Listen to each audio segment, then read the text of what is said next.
स्वागत है दोस्तों आप सबका एक बार फिर से। और आज हम बात करने जा रहे हैं कि ये जो यूजीसी नेट एग्ज़ाम है इसको देने के क्या क्या फ़ायदे हैं, किन को देना चाहिए और इनको देने के बाद फ्यूचर एस्पेक्ट क्या हैं, क्या कैरियर हो सकते हैं।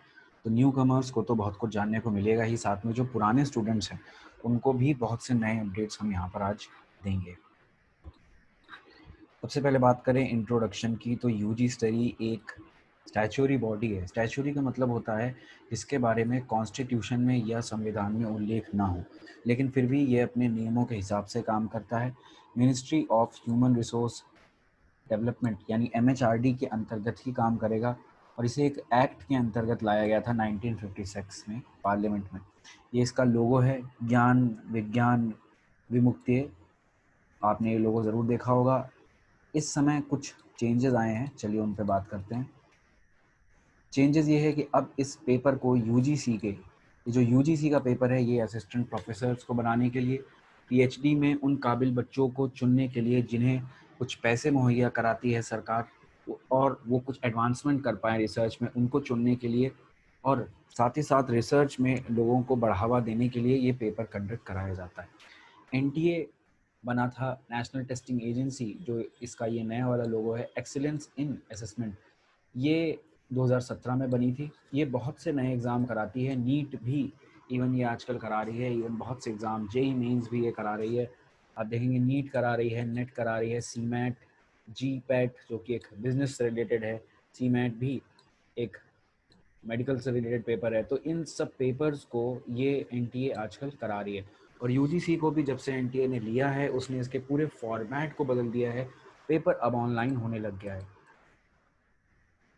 एग्ज़ाम पैटर्न की बात करें तो देखिए, पहला पेपर होता है, पहले पेपर में 50 सवाल, एक सवाल 2 नंबर का और 1 घंटे का ये पेपर। पेपर 2 होता है जिसमें 100 सवाल होते हैं, ये 2 घंटे का होता है। आपको टोटल 3 घंटे एक साथ दिए जाएंगे। उसमें पहले पेपर 1 आएगा, आप स्किप करके चाहें तो पेपर 2 पर जा सकते हैं, फिर से पेपर 2 से पेपर 1 पर आ सकते हैं। तो इस 3 घंटे में आपको इन दोनों पेपर्स को करना है। पेपर 2 आपका वो सब्जेक्ट होगा जो आपने मास्टर्स में लिया है या जो आप यूजीसी नेट में ऑप्ट कर रहे हैं, जबकि पेपर 1 थोड़ा सा अलग है, हम इस पर डिटेल में बात करेंगे। और ये पेपर कंप्यूटर बेस्ड यानी कि ऑनलाइन होगा। अब देख लेते हैं कि इसमें क्या क्या है। तो रोड मैप देखें तो यूजीसी नेट 2020 में जो पैटर्न का चेंज हुआ है उसके हिसाब से अब ये 10 यूनिट्स रखते हैं। आप हमारे प्लेलिस्ट में जाएंगे यूजीसी नेट पेपर 1 के, तो आपको इसमें बहुत सारे यूनिट्स पे वीडियोस मिल जाएंगे। अब हर यूनिट में 5-5 क्वेश्चन आने हैं और हर क्वेश्चन को इन्होंने 10 मार्क्स दे दिया है। क्या पहले ऐसा नहीं था? जी बिल्कुल, पहले भी यूनिट्स थे, लेकिन ये कभी भी किसी भी यूनिट को पूछ लेते थे।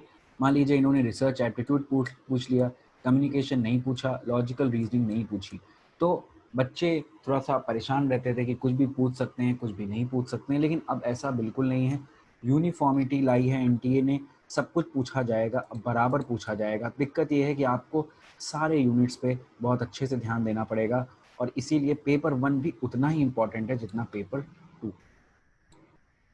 तो 100 सवाल हैं, सॉरी 50 सवाल हैं और मार्क्स हैं 100। तो हर यूनिट को हम पढ़ेंगे बहुत ही ध्यान से। उसके बाद बात करें अगर कट ऑफ की, तो देखिए हर कैटेगरी का अपना अपना कट ऑफ है। तो जनरल की आप देखें पेपर 1 की 40%, पेपर 2 की मिनिमम 40%। देखिए ये मिनिमम कह रहे हैं, ऐसा बिल्कुल नहीं है कि 40% जाती है कट ऑफ। हर सब्जेक्ट में अपनी कट ऑफ जाती है, 60, 70, 57 अलग अलग कट ऑफ जाती है। ये इस बात पर डिपेंड करती है कि कितने ज़्यादा बच्चों ने उस बार पेपर दिया और कितने बच्चे ज़्यादा मार्क्स ला रहे हैं। ठीक है, आप समझिए इस बात को। तो सबके अपने अपने कट ऑफ होंगे हर सब्जेक्ट के, लेकिन 40 भी अब मैं इसको कहूँगा आउटडेटेड है, इसे 50 या 55 कर देना चाहिए, क्योंकि कट ऑफ बढ़ता ही जा रहा है। इवन 70, 75 और 78 तक कई जगहों पर ये जाने लग गया है। अब मैं बात करूँगा एनवायरमेंटल साइंस की, तो इसका कोड नंबर 89 है और इसके पेपर 2 में 10 यूनिट्स हैं। तो इसका हम अलग से एक वीडियो बनाएंगे, एनवायरमेंटल साइंस की तैयारी कैसे की जाए, आप उसे ज़रूर देखिएगा, कुछ ही दिन में हम उसे दे देंगे। बात आती है क्यों दें इस पेपर को, इससे फ़ायदे और नुकसान क्या हैं। मैंने आपको स्टार्टिंग में भी कहा कि असिस्टेंट प्रोफेसर बनने के लिए यही पेपर है। अगर आपका ये पेपर नहीं है तो आप असिस्टेंट प्रोफेसर नहीं बन सकते, लेकिन अब ऐसी वैलिडिटी हटा दी गई है। कई बार आप देखेंगे कि जो रिक्रूटमेंट में लिखा था अगर किसी का पीएचडी है तो उसे यूजीसी नेट के बराबर इन्होंने रख दिया है। ये थोड़ा सा नेट को वीक कर रहा है, थोड़ा सा नेट अब इससे वीक होने लग गया है, क्योंकि नेट वालों को पहले जो एपीआई होता था, एकेडमिक परफॉर्मेंस इंडेक्स, उसमें अलग से कुछ मार्क्स मिलता था। मान लीजिए आपका नेट है तो कुछ मार्क्स देंगे वो, आपका जेआरएफ है कुछ ज़्यादा मार्क्स देंगे, आपका एक्सपीरियंस है प्रोजेक्ट का कहीं पढ़ाने का वो मार्क्स अलग। अब इन्होंने क्या किया है कि नेट वाले बच्चे का और अगर किसी का पीएचडी है तो उसको ऑल्टरनेटिव में लेने लग गए हैं। जैसे कि मान लीजिए आपने एमएससी किए, आपका नेट हो गया, आप पीएचडी नहीं करना चाहते हैं, अब ये दिक्कत का विषय हो गया है, आपको पीएचडी करना ही पड़ेगा, नहीं तो नए रेगुलेशन के हिसाब से आप असिस्टेंट प्रोफेसर नहीं बन सकते। तो नेट मान लीजिए कोई नहीं करे, जेआरएफ ना निकाले, तो भी वो पीएचडी करके असिस्टेंट प्रोफेसर भविष्य में बना हुआ आपको दिख सकता है। और नेट निकालने का एक बहुत बड़ा फ़ायदा है कि आपको सेट जो स्टेट के एंट्रेंस एग्ज़ाम्स होते हैं असिस्टेंट प्रोफेसर के, उनको देने की ज़रूरत ही नहीं, क्योंकि नेट इतना ज़्यादा ऊपर है कि आप किसी भी स्टेट में फ़ौरन अप्लाई कर सकते हैं। It would be very easier to you. PSUs हैं, पब्लिक सेक्टर यूनिट्स, जैसे इंडियन ऑयल है और जितने भी कॉरपोरेशंस हैं भारत सरकार के, उनमें आप अप्लाई कर सकते हैं। कई बार जेआरएफ को वो डायरेक्ट इंटरव्यू के लिए बुला लेते हैं। ये कुछ कुछ गेट जैसा है, लेकिन हाँ मैं आपको बता दूं नेट में गेट की तरह इतना ज़्यादा नहीं बुलाया जाता है पीएसयूज़ द्वारा, बहुत ही कम। केमिकल साइंसेज में आप कह सकते हैं केमिस्ट्री वालों को, फिजिक्स वालों को पीएसयूज़ बुला लेती है, लेकिन अगर आप कहें इन्वायरमेंटल साइंस में तो बिल्कुल भी नहीं। आपका गेट भी हो जाएगा तो भी बहुत ही कम चांस है कि वो बुलाए। और जेआरएफ क्या है, जूनियर रिसर्च फेलो, ये आप जैसे ही क्लियर करेंगे उसके बाद आप जैसे ही पीएचडी में एडमिशन ले लेंगे, कहीं अपने को रजिस्टर करवा लेंगे, सरकार आपको एक फिक्स धनराशि देने लग जाएगी, जिससे आप अपने घर का, परिवार का जो भी खर्चा है, अपने पर्सनल कैरियर से, और प्लस वो पैसा दिया जाता है ताकि आप रिसर्च में भी उसे थोड़ा बहुत खर्च करें। बहुत ही ल्यूक्रेटिव पे, ये सबसे अच्छी बात है। मैं अगर कहूँ आपको यूजीसी नेट की सबसे अच्छी बात क्या है कि जैसे ही आप एनरोल होते हैं पीएचडी में, पहले 2 साल 31,000 प्लस एचआरए। देखिए एचआरए अलग अलग है, जैसे कि मैं अगर आपको बताऊं लखनऊ के शहरों में या कहीं और के शहरों में तो वो थोड़ा कम है, जो मेट्रोपॉलिटन सिटीज़ हैं मुंबई, उनमें थोड़ा सा ज़्यादा है, तो इस हिसाब से पैसा ज़्यादा कम होता रहता है, इसको ध्यान में रखिएगा। और बाकी नीचे आप देखिए यहाँ पे कितना है,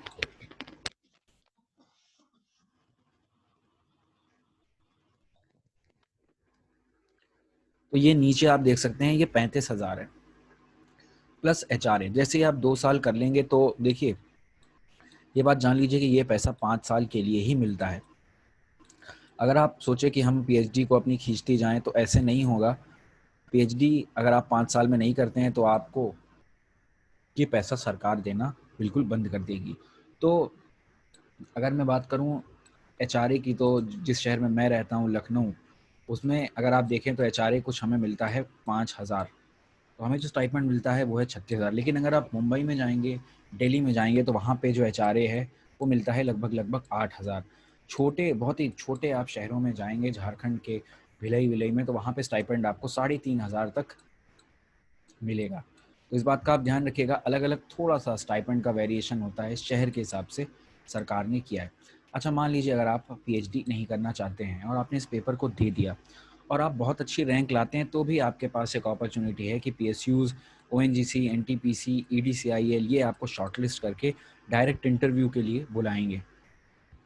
लेकिन इसमें जैसे कुछ कुछ ही सब्जेक्ट्स हैं, जैसे एचआर है, ह्यूमन रिसोर्सेज, इनके लिए रिक्रूटमेंट आती है ओएनजीसी की, वो उसमें लिख देते हैं कि अगर आपका यूजीसी नेट जेआरएफ है या नेट है तो आप डायरेक्ट आ जाइए।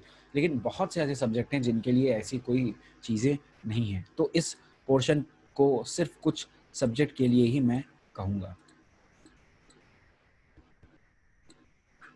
देखिए हम हर बात को ऑफिशियली आपको दिखाते हैं। ये 2020 का एक मेमोरेंडम है, आप देख सकते हैं, OM number dated 30 January 2019, DST, department of science and technology ने इसको रिलीज़ किया। ये बता रहे हैं कि देखिए पहले एग्जिस्टिंग एमोल्यूमेंट्स कितना था, 25,000, बढ़ा के रिवाइज करके कितना कर दिया, 31।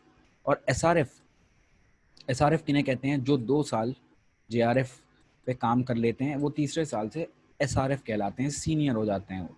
उनका पैसा बढ़ा के कर दिया गया है 35,000। ये बेसिक है, इसमें एचआरए अभी ऐड होगा। तो जो पे है आप देखेंगे, बैंक के कई बैंकों के आरआरबी बैंक के पीओज हैं या जो 40,000 35,000 कमाते हैं, आप देखेंगे वो अच्छे अच्छे पोस्टों पर होते हैं, लेकिन यहाँ पर सरकार सिर्फ आपको रिसर्च करने के लिए इतना अच्छा पेमेंट दे रही है। और असिस्टेंट ऑफिसर्स का तो आप जानते हैं कि पेमेंट लाखों में चला जाता है। बहुत ही इंटरेस्टिंग, बहुत ही सबसे अच्छी खबर मैं आपको अगर बताऊं, जिस समय जो बात चल रही है, बहुत ही हॉट टॉपिक है कि जेआरएफ की राशि को 50,000 तक किया जाना है। इस पे बात चल रही है, the bill has been proposed. देखते हैं भविष्य में ये होगा कि नहीं होगा, लेकिन अगर हो गया तो आप समझ सकते हैं 50,000 रुपये, यानी कि आप कहीं ना कहीं एक बी ग्रेड ऑफिसर के बराबर की एक धनराशि सरकार से उठाएंगे और रिसर्च के लिए। तो बहुत अच्छी चीज़ है, अगर आपको इसमें इंटरेस्ट है तो आप बिल्कुल आगे बढ़िए। देखिए, सिलेक्शन प्रोसेस का जो फॉर्मूला है वो फॉर्मूला क्या है कि जितने बच्चे पेपर दे रहे हैं और उन्होंने 40% से ऊपर मार्क्स अलॉट किया है, और मल्टीप्लाई कर देंगे कि टोटल स्लॉट्स कितने हैं अपॉन जितने बच्चे टोटल उस सब्जेक्ट में दोनों पेपर में वो मार्क्स लाए हैं। देखिए, ऐसे डिवाइड करके ये लोग क्या करते हैं, एक रेशियो निकालते हैं। और अगर जेआरएफ की बात करें तो जेआरएफ 6 से सिर्फ 6.5% बच्चों को ही मिलता है। यानी आप खुद ही समझ सकते हैं कि कितने बच्चे देते हैं और जेआरएफ कितने बच्चों को मिलता है। लाखों बच्चे देते हैं लेकिन जेआरएफ सिर्फ और सिर्फ बहुत ही कम बच्चों को मिल ही पाता है। एक हाईलाइट आपको 2019 के पेपर की मैं दे रहा हूँ। रजिस्टर हुए थे कितने बच्चे, आप यहाँ पे देखिए, ठीक है। और अगर उस हिसाब से देखें कि कितने बच्चे अपीयर हुए, तो हम अपीयर को अगर देखेंगे तो ये कुछ 7,7,93,000 है। कितने क्वालिफाई हुए असिस्टेंट प्रोफेसर के लिए, तो आप देखेंगे 60,000। 7 लाख में 60,000 बच्चे ही क्वालिफाई हुए। तो आप देख सकते हैं आधे बच्चे भी नहीं क्वालिफाई हुए। 7 लाख का आधा होगा 3.5 लाख, 3.5 लाख का आधा होगा 1 लाख, एक का आधा होगा 50 लाख। यानी आप समझ सकते हैं कितना कम प्रतिशत बच्चे असिस्टेंट प्रोफेसर होते हैं हर साल। और अगर आप जेआरएफ की तरफ देखेंगे तो आप समझेंगे कि कितना ज़्यादा कंपटीशन है, सिर्फ 5,000 बच्चे। तो बहुत ही टफ रहता है, इतना आसान भी नहीं है ये पेपर, इसीलिए इसकी इतनी ज़्यादा वक़्त है। सरकार इस पर फंडिंग भी अच्छी करती है। मैं जिस चैलेंज की आपको बात करता वो आप यहाँ देखेंगे 2021 से क्या हो गया है। PhD degree will be mandatory for direct recruitment to assistant professor. ये प्रकाश जावड़ेकर जी कह रहे हैं, जो कि एजुकेशन मिनिस्टर थे उस समय। आप देखेंगे कि ये जो नया नियम है ये बहुत से लोगों के लिए मुश्किल पैदा कर रहा है। जो लोग अपने 4 साल 5 साल बहुत ही इंपॉर्टेंट अपनी लाइफ के नहीं देना चाहते थे पीएचडी को, अब उन्हें भी ज़बरदस्ती इसको करना पड़ेगा। इससे सरकार थोड़ा सा लेवल बढ़ाना चाह रही है, वो चाह रही है कि अच्छे लोग ही आएँ टीचिंग में।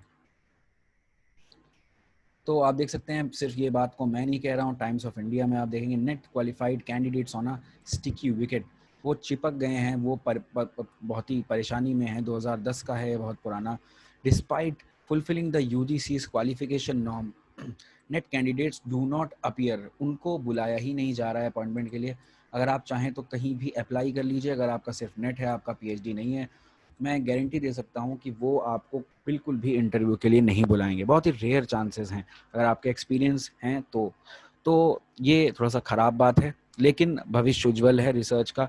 अभी भी बहुत ही कम भारत की आबादी रिसर्च की तरफ है, तो किसी भी नई फील्ड में आप जाएंगे तो कुछ समय बाद आप वहाँ पर एक्सेल कर ही लेंगे।